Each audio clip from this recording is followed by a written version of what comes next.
Igigisa muna ang luya, bawang at sibuyas. Sunod na ilalagay ang gata. Purong gata talaga to. Pangalawa o pangunang piga? Unang piga. Okay. Pakukuloy nito ng ilang minuto, saka titimplahan ng paminta, seasoning at konting asin. Sunod namang ihahalo ang pechay at siling haba.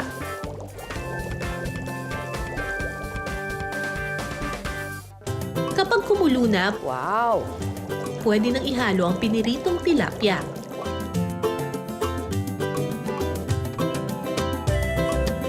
Maya-maya pa, pwede nang tikman ang ginataang tilapia. Yan!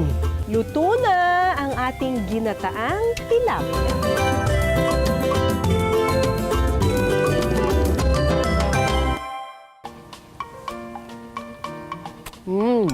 Walang lansa. Malinamnam. Yung ibang tilapia, di ba, parang may lasang lumot. Ito wala. Ang linis-linis ng lasa niya.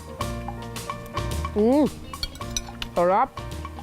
Bagay na bagay yung gata doon sa tilapia at saka doon sa pechay. Panalo.